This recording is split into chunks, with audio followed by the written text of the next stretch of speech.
माझं असं मत आहे का किती फसवी आहे, किती ते चांगली आहे, हा सगळा त्याच्यातल्या अटी शर्ती सगळ्या पाहणं महत्त्वाचे आहे. अ, अ, ज्या काही शर्ती अटी लावलेल्या आहेत त्या बाबतीत आम्ही सुद्धा प्रेस घेतलेली आहे आणि त्याच्यावर वारंवार मी सुद्धा बोललेलो आहोत.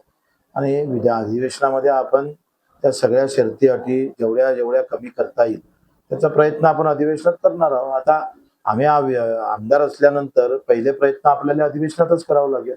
अधिवेशनात नाही मार्ग निघाला तर आंदोलन करू.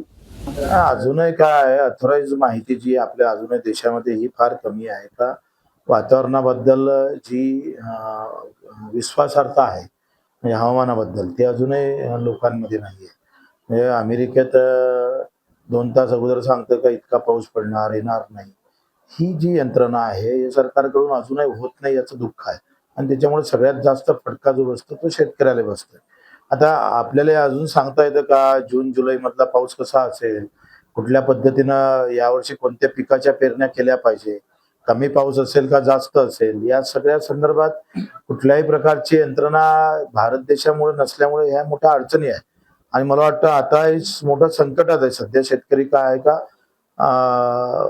पावसाचं प्रमाण यावर्षी कशा पद्धतीने नेमकं राहील, जुलैमध्ये येणार आहे का जूनच्या शेवटच्या हप्त्यात येणार आहे, याचं कुठलंही तारतम्य नाही आहे. आणि जे अंदाज येतं ते सगळे खाजगी अंदाज येतं आपल्याकडे. मग ते कोणते वेगवेगळे हवामान तज्ञ आहे, ते YouTubeवरून आपले अंदाज पाठवत असतं. दुर्दैव आहे देशामध्ये 75 वर्षानंतर सुद्धा आपल्याला खाजगी यंत्रणेकडून YouTubeच्या माध्यमातून आपल्याला माहिती भेटत असेल, तर मला वाटतं ही फार मोठं नुकसान आहे शेतकऱ्यासाठी.